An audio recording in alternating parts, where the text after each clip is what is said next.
Chapter 14. Cornelius Fudge. Harry, Ron, and Hermione had always known that Hagrid had an unfortunate liking for large and monstrous creatures. During their first year at Hogwarts, he had tried to raise a dragon in his little wooden house, and it would be a long time before they forgotten the giant three-headed dog he had cherished Fluffy. And if a boy Hagrid had heard that a monster was hidden somewhere in the castle, Harry was sure he had have gone to any legend for a glimpse of it. He had probably thought it was a shame that monster had been cooped up so long, and so it deserved the chance to stretch its many legs. Harry could just imagine the 13-year-old Hagrid trying to fit a lash and collar on it.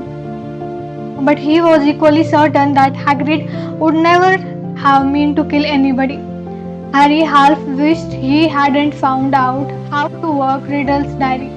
Again and again, Ron and Hermione made him recount what he had seen, until he was heartily sick of telling them and sick of the long circular conversation that followed. Riddle might have got the wrong person, said Hermione.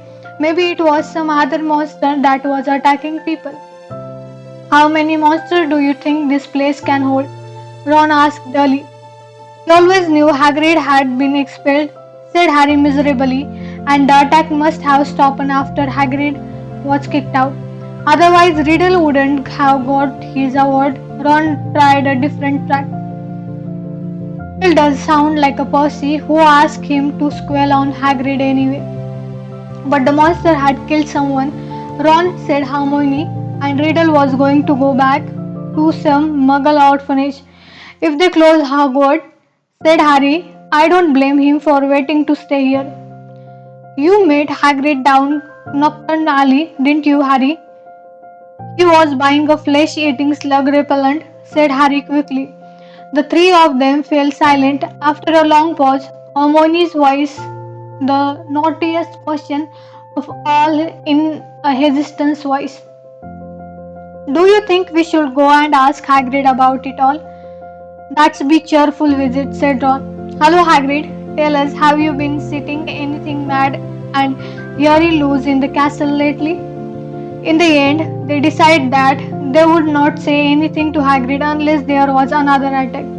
And as more and more days went by with no whisper from the despondent voice, I became hopeful that they would never need to talk to him about why he had been expelled. It was now nearly 4 months since Justin and nearly headless Nick had been petrified, and nearly everyone seemed to think that the attacker overall was had retired for a good fuse and finally got bored of his "Oh Potter, you rotter" song. Ernie McMillan asked Harry quite polite to pass a bucket of leaping toadstool in herbology one day. And in March, several of the Madrakes threw a loud and ridiculous party in Greenhouse Tree. This made Professor Sprout very happy. The moment they start trying to move into each other's spot, well, no, they are fully matured. She told Harry, then we'll be able to revive those poor people in hospital wing. The second year, they are given something new to think about during their Easter holidays. The time had now to choose their subject for the third year, a matter that Hermione at last took up very seriously. It could affect our whole future, she told Harry and Ron as they pored over a list of new subjects. Marking them with checks, I just want to give up potion, said Harry. We can't, said Ron gloomily. We keep all our subjects, or I had which defense against the art. That's very important, said Hermione shocked. Not the way Lockhart teaches, said Ron. I haven't learned anything from him except not to set pixies loose. Neville Longbottom had been sent letters from all the witches and wizards in his family, all giving him different advice on what to choose. Confused and worried, he sat reading the subject list with his tongue poking out, asking people whether they thought Artemisy sounded more difficult than the study of ancient runes. Dean Thomas, who like Harry had grown up with muggles, ended up closing his eyes and jabbing his wand at the list, then picking the subject in landed on Hermione took nobody's advice but signed up for everything. Harry smiled grimly to himself at the thought of what Uncle Vernon and Aunt Putania would say if he tried to discuss his career in wizardry with them. Not that he didn't get any guidance. Percy Weasley was eager to share his experience. Depends where you want to go, Harry, he said. It's never too early to think what the future. So I had recommend deviation. People say Mughal studies in soft potion. But I personally think wizards should have a through understanding of a non-magical community, particularly if they are thinking of working in close contact with them. Look at my father. He has to deal with Muggle business all the time. My brother Charlie was always more of an outdoor type, so he went for care of magical creatures. Play to your strength, Harry. But the only thing Harry felt he was really good at was Quidditch. In the end, he chose the same new subject as Ron, feeling that if he was loosey at them, at last he had have someone friendly to help him. Gryffindor's next Quidditch match was be again Hufflepuff. Wood was insisting on teams practice every night after dinner so that Harry barely had time for anything but Quidditch and homework. However, the training session were getting better or at last drier and the evening before Saturday match, he went up to his dormitory to drop off his broomstick, feeling Gryffindor's chance for the Quidditch Cup had never been better. But his cheerful mood didn't last long. At the top of the stair to the dormitory, he met Neville Longbottom, who was looking frantic. Harry, I don't know who did it. I just found. Watching Harry fearfully, Neville pushed open the door. The contents of Harry's trunk had been thrown everywhere. His chalk lay written on the floor. The dead cloth had been pulled off his poster, and the drawer had been pulled out of his bedside cabinet. The contents flew over his mattress. Harry walked over to the bed, up-mounted, treading on few loose packs. Travel withdrawal. As he and Neville put the blankets back into his bed, Ron, Dean, and Seamus came in. Dean swore loudly. What happened, Harry? No idea, said Harry, but Ron was examining Harry's robe. All the pockets were hanging out. Someone has been looking for something, said Ron. Is there anything missing? Harry started to pick up all his things and throw them into his trunk. It was only as he threw the last of the Lockhart's book back into that he realized what wasn't there. Riddle's diary gone. He said in an undertone to Ron. What? Harry jerked his head toward the dormitory door and Ron followed him out. They hurried down to the Gryffindor's common room, which was half empty, and joined Hermione, who was sitting alone reading a book called Ancient Runs Made Easy. Hermione looked aghast at news only a Gryffindor could have stolen. Nobody else knew out password. Exactly, said Harry. They woke the next day to brilliant sunshine and a light refreshing breeze. Perfect witch conditions, said Wood enthusiastically. And the Gryffindor's table, loading the team's plates with scrambled egg. Harry bucked up there. You need a decent breakfast. Harry had been staring down the packed Gryffindor's table, wondering if the new owner of Riddle's diary was sight in front of his eyes. Hermione had been urging him to report the robbery, but Harry didn't like the idea. He had how to tell our teacher all about the diary and how many people knew why Hagrid had been expelled 50 years ago. He didn't want to be the one who brought it all up again. As he left the Great Hall with Ron and Hermione to go and collect his Quidditch thing, another very serious worry was added to Harry's growing list. He had just set foot on the marble staircase when he heard it again. Kill this time, let me rip here. He He shouted aloud, and Ron and Hermione both jumped away from him in alarm. The voice, said Harry, looking over his shoulder. I just heard it again. Didn't you? Ron shook his head, wide eyed. Hermione, however, clapped a hand on her forehead. Harry, I think I have just understood something. I have got to go to the library, and she sprinted away up the stairs. What does she understand?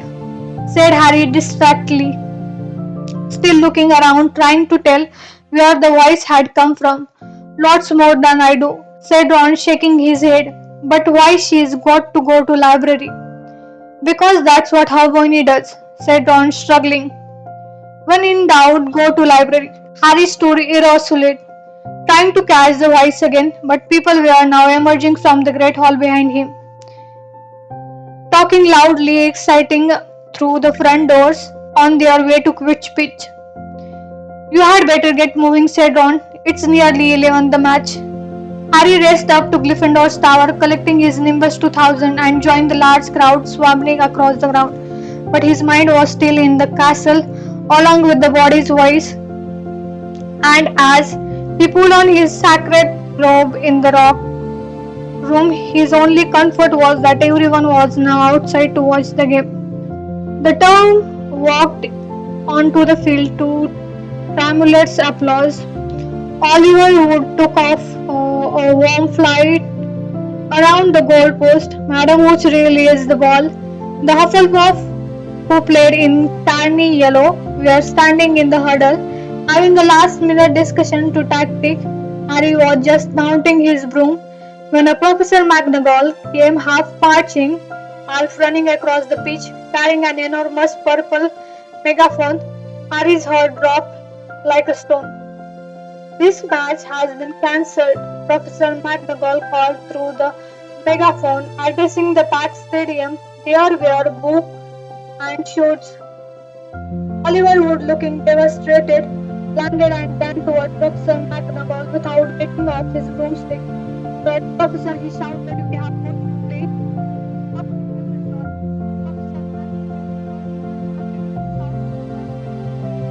All students are as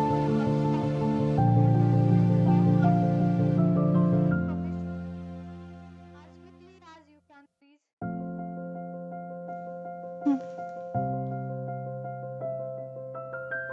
Then she lowered the megaphone and beckoned Harry over to her. Potter, I think you had better come with me, wondering how she could possibly suspect him this time. Harry saw Ron detach himself from the complaining crowd. He came running up to them as they set off toward the castle. To Harry's surprise, Professor McGonagall didn't object. Yes, perhaps you had better come to Weasley. Some of the students swarming around them were grumbling about the match being cancelled.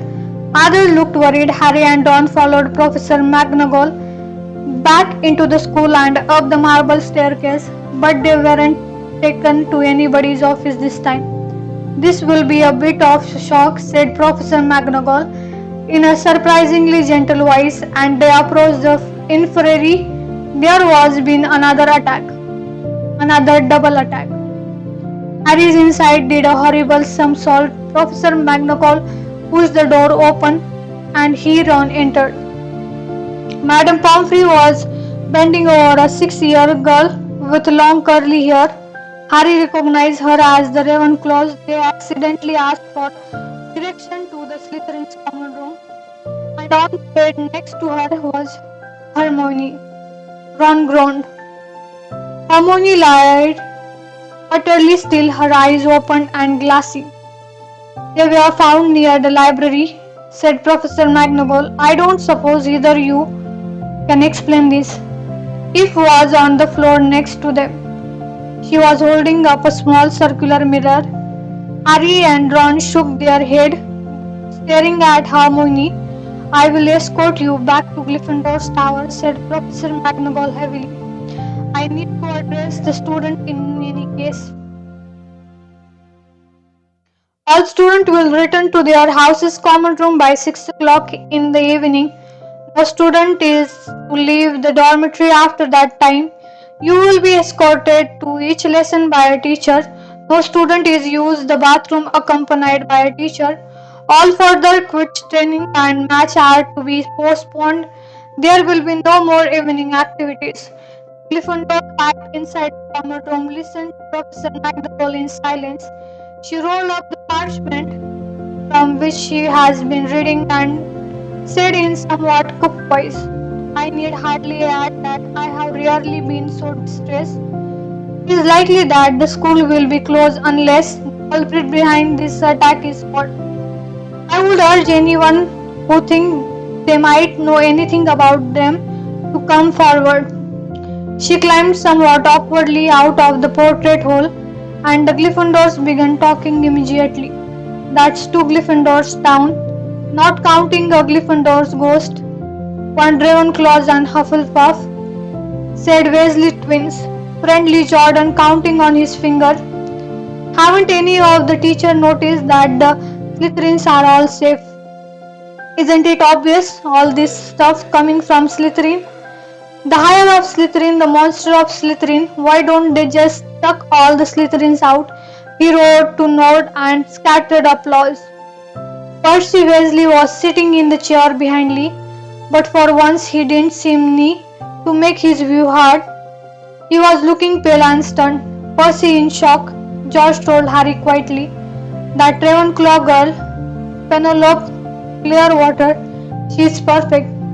I don't think he thought the monster would dare attack a perfect. Harry was only half listening. He didn't seem to be able to get rid of the picture of Hermione lying on the hospital bed as though carved out of stone. And if the culprit wasn't caught soon, he was looking at a lifetime back with the Dursleys. Tom Riddle had turned Hagrid in because he was faced with the prospect of Muggle orphanage. If the school closed, Harry now knew exactly how he had felt. What are we doing here? Said Ron quietly in Harry's ear. Do you think they suspect Hagrid? You have got to go and talk to him, said Harry, making his mind. I can't believe it's him this time, but if he said the monster lost last time, he'll know how to get inside the Chamber of Secret, and that's a start. But McGonagall said we have got to stay in our tower unless we are in class. I think, said Harry, more quietly still, it's time to get my dad's old clock out again. Harry had inherited just one thing from his father, a long and silver invisible clock. It was their only chance to sneaking out of the school to visit Hagrid without anyone knowing about it. They went to bed at the usual time, waited until Neville, Dean and Seamus had stopped discussing the Chamber of Secret, and finally fall asleep. Then got up, dressed again, and threw the clock over themselves. The journey through the dark and deserted castle corridor wasn't enjoyable. Harry, who had wandered the castle at night several times before, had never seen it so crowded after sunset. Teachers, prefects, and ghosts were marching the corridor in pair, staring around for any unusual activity. Their invisibility cloak didn't stop them making any noise, and there was a particular tense moment when Ron stood his toe only a yard from the spot where Snape stood standing guard. Thankfully, Snape sneezed at almost exactly the same Ron saw. It was a relief that they reached the oak front door and eased them open. It was clear, starry night. They hurried toward the lit window of Hagrid's house and pulled off the clock only when they were right outside his front door. Second after they had knocked, Hagrid flung it open. They found themselves face to face with him, minding a crossbow at them. Fun the bound barked loudly behind them. Oh, he said, lowering the weapon and staring at them. What are you two doing here? What's that for? Said Harry, pointing at the crossbow as they stepped inside. Nothing, nothing. Hagrid muttered. I have been expecting. Doesn't matter. Sit down, I'll make tea. He hardly seemed to know what he was doing. He nearly exaggerated the fire, spilling water from the kettle on it, and then smashed the teapot with a nervous jerk of his massive hand. Are you okay, Hagrid? Said Harry. Did you hear how about Hermione? Oh, I heard. All right, said Hagrid, a slight break in his voice. He kept glancing nervously at the window. He poured them both large mugs of boiling water. He had forgotten to add tea bag, and was just putting a slab of fruit cake on the plate when there was a loud knock on door. Hagrid dropped the fruit cake. Harry and Ron exchanged panic-stricken looks, then threw the invisibility cloak back over them and retreated into a corner. Hagrid checked that they were hidden, seized his crossbow, and flung open his door once more. Good evening, Hagrid. It was Dumbledore. He entered looking deadly serious and was followed by a second very odd-looking man. The stranger had rumpled grey hair and an anxious expression, but was wearing a strange mixture of clothes, a pinstripe suit, scarlet tie, a long black cloak, and a pointed purple boots. Under his arm he carried a lime green blower. What's that, boss? Ron breathed. Cornelius Fudge, the Ministry of Magic. Harry elbowed Ron hard to make him shut up. Hagrid had gone pale and sweaty. He dropped into one of his chairs and looked from Dumbledore to Cornelius Fudge. Bad business, Hagrid, said Fudge in rather clipped tone. Very bad business. Had to come for our tax on Muggle bond. Things have gone far enough. Ministry got to act. I never, said Hagrid, looking imploringly at Dumbledore. You know, I never, Professor Dumbledore, sir.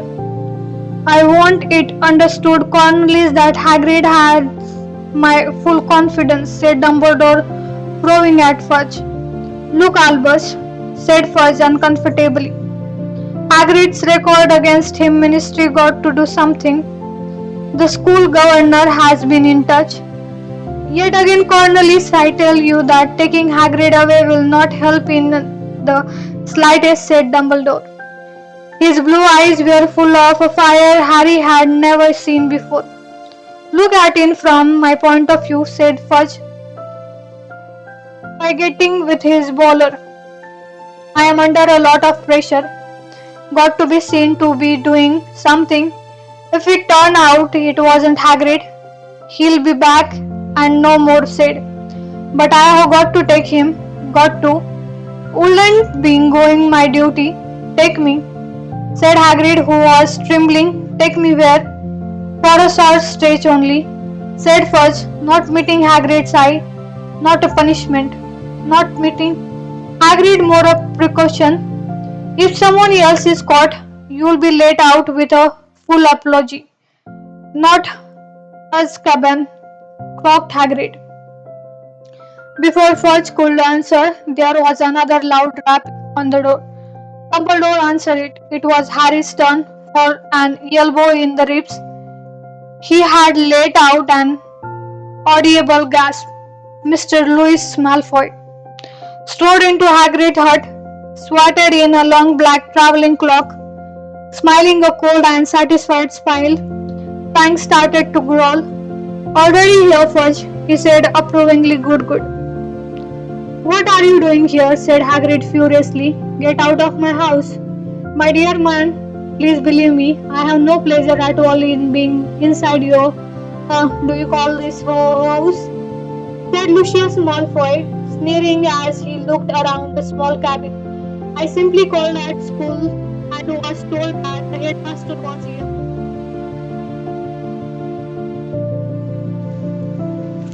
And what exactly did you want with me, Lucius? Said Dumbledore. He spoke politely, but the fire was still blazing in his blue eyes. Dreadful thing, Dumbledore, said Malfoy lazily, taking out a long roll of parchment, but Governor feel it time for you to step aside. This is an order of suspension. You'll find all 12 signature on it. I am afraid we feel you are losing your touch. How many attacks have there been now? 2 more this afternoon, wasn't it? At this rate, there will be no Muggle born left at Hogwarts, and we'll all know an awful loss that will be to the school. Oh, now see here, Lucius said Fudge, looking alarmed. Dumbledore suspended. No, no. Last thing we want just now, the appointment or suspension of the headmaster is a matter for Governor Fudge, said Mr. Malfoy smoothly. And as Dumbledore has failed to stop their attacks, see here, Malfoy, if Dumbledore can't stop them, said Fudge, whose upper lip was sweating now, I mean to say, who can?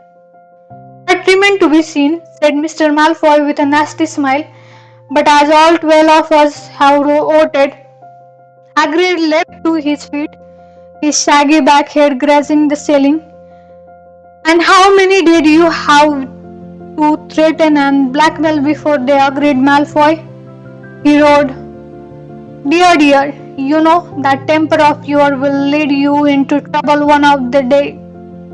Agreed, said Mr. Malfoy. I would advise you not to shout at the Azkaban guard like that. They won't like it all. You can take Dumbledore, yelled Hagrid, making Fang the boarhound coward and whisper his basket. Him away. And Muggleborn won't stand a chance. There will be killing next. Arm yourself, Hagrid, said Dumbledore sharply. He looked at Lucius Malfoy. If the governor wants my removal, Lucius, I shall of course step aside. But stuttered Fudge, no growling Hagrid. Dumbledore had not taken his bright blue eyes off Lucius Malfoy's cold grey nose. However, said Dumbledore, speaking very slowly and clearly so that none of them could miss a word, you will find what I will only truly have left this school when none here are loyal to me. You will also find that help will always be given at Hogwarts to those who ask for it. For a second, Harry was almost sure Dumbledore's eyes flickered toward the corner where he and Ron stood hiddenly. Admirable sentiments, said Malfoy, bowing. We shall all miss you, a highly individual way of running things, Albus, and only hope that your successor will manage to prevent any killing. He strode to the cabin door, opened it, and bowed Dumbledore out, first findingly with his bowler waiting for Hagrid to go ahead of him.